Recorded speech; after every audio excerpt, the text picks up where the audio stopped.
Wear ಮಾಡಿರೋ sari most trending sari Mysuru semi crepe silk ನಲ್ಲಿ of and of pattern ನ ready ಮಾಡಿಸಿದೀವಿ. ಮೇಲೆ ನಮ್ಗೆ ಈ ರೀತಿ ಪ್ಲೈನ್ ಪ್ಯಾಟರ್ನ್ ಬರುತ್ತೆ ಅಂಡ್ ಕೆಳಗಡೆ ಬುಟ್ಟೀಸ್ ಡಿಸೈನ್ ಬರುತ್ತೆ ಅಂಡ್ ಇದನ್ನ ನೀವು 2 ವೇಸ್ ನಲ್ಲಿ ಡ್ರೇಪ್ ಮಾಡಬಹುದು. ಅಪ್ ಸೈಡ್ ಡೌನ್ ಆಗಿ and down side to up side ಆಗಿ ಕೂಡ ನೀವು 2 ಟೈಮ್ಸ್ ಅಥವಾ 2 ಡಿಫರೆಂಟ್ ವೇಸ್ ನಲ್ಲಿ ಕೂಡ ಇದನ್ನ ಡ್ರೇಪ್ ಮಾಡಬಹುದು. ಸೊ ನಾನ್ ವೇರ್ ಮಾಡಿರೋ ಕಲರ್ ಬಂದ್ಬಿಟ್ಟು ಗೋಲ್ಡ್ ಕಲರ್ ಗೆ ಬ್ಲಾಕ್ ಕಲರ್ ಕಾಂಬಿನೇಷನ್ ಅಂಡ್ ಪಲ್ಲು ಬಂದ್ಬಿಟ್ಟು ಈ ರೀತಿ ಚಿಕ್ಕ ಪಲ್ಲು ಬರುತ್ತೆ ಅಂಡ್ ಬ್ಲೌಸ್ ಕೂಡ ನಮಗೆ ಬ್ಲಾಕ್ ಕಲರ್ ನಲ್ಲಿ ಕಾಂಟ್ರಾಸ್ಟ್ ಆಗಿ ಬರುತ್ತೆ ಅಂಡ್ ಇದ್ರೊಳಗಡೆ ಟೋಟಲ್ 4 ಕಲರ್ಸ್ ಅವೈಲಬಲ್ ಇದೆ. ಒಂದು ನಾನ್ ವೇರ್ ಮಾಡಿರುವಂತ colour and next 1 by 1 colours ನ ತೋರಿಸ್ತೀನಿ. ಫಸ್ಟ್ ಕಲರ್ ಬಂದ್ಬಿಟ್ಟು ಈ ರೀತಿ ಲೆಮನ್ ಎಲ್ಲೋಗೆ ರಾಮ ಗ್ರೀನ್ ಕಲರ್ ಬರುತ್ತೆ. ಈ ರೀತಿ ನಮಗೆ ಬೋತ್ ಸೈಡ್ ಬಂದ್ಬಿಟ್ಟು ಮೀಡಿಯಂ ಸೈಜ್ ಬಾರ್ಡರ್ ಅನ್ನೋದು ಬರುತ್ತೆ. ಮಧ್ಯದಲ್ಲೂ ಕೂಡ ಡಿವೈಡ್ ಮಾಡೋದಕ್ಕೋಸ್ಕರ ಒಂದು ಸ್ಮಾಲ್ ಬಾರ್ಡರ್ ಅನ್ನೋದು ಬರುತ್ತೆ. ಒಂದ್ ಸ್ಯಾರಿ ನಿಮ್ಗೋಸ್ಕರ ಓಪನ್ ಮಾಡಿ ತೋರಿಸ್ತೀನಿ ಯಾವ ರೀತಿ ಬರುತ್ತೆ ಅಂತ ಹೇಳಿ.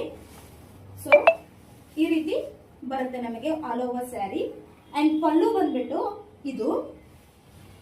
ಇದು ಬಂದ್ಬಿಟ್ಟು ಬ್ಲೌಸ್ ಪ್ಯಾಟರ್ನ್. ನಮ್ಮ ನೆಕ್ಸ್ಟ್ ಕಲರ್ ಬಂದ್ಬಿಟ್ಟು ರಾಣಿ ಪಿಂಕ್ ಗೆ ಬಾಟಲ್ ಗ್ರೀನ್ ಕಲರ್ ಕಾಂಬಿನೇಷನ್. ತುಂಬಾ ಟ್ರೆಡಿಷನಲ್ ಲುಕ್ ಅನ್ನೋದು ಕೊಡುತ್ತೆ, ಹಾಗೆ ತುಂಬಾ ರಾಯಲ್ ಆಗಿ ಕೂಡ ಕಾಣಿಸುತ್ತೆ. ಈ ರೀತಿ ಇರುತ್ತೆ all over sari. Last colour ಬಂದ್ಬಿಟ್ಟು ಆನಿಯನ್ ಪಿಂಕ್ ಗೆ ಡಾರ್ಕ್ ವೈನ್ ಕಲರ್ ಕಾಂಬಿನೇಷನ್. ತುಂಬಾ ಎಲಿಗೆಂಟ್ ಲುಕ್ ಅನ್ನೋದು ಕೊಡುತ್ತೆ. ನೋಡಿ ಆಲ್ ಓವರ್ ಸ್ಯಾರಿ ಈ ರೀತಿನೇ ಬರುತ್ತೆ. ಇದು ಯಾವುದೇ ಸ್ಯಾರಿನೂ ನೀವು ಆರ್ಡರ್ ಪ್ಲೇಸ್ ಮಾಡಬೇಕು ಅಂದ್ರೆ ಸ್ಕ್ರೀನ್ ಶಾಟ್ ತಗೊಂಡು ಸ್ಕ್ರೀನ್ ಮೇಲೆ ಮೆನ್ಷನ್ ಮಾಡಿರೋ ನಂಬರ್ಗೆ ವಾಟ್ಸ್ಆಪ್ ಮುಖಾಂತರ ಆರ್ಡರ್ ಅನ್ನೋದು ಪ್ಲೇಸ್ ಮಾಡ್ಕೋಬಹುದು.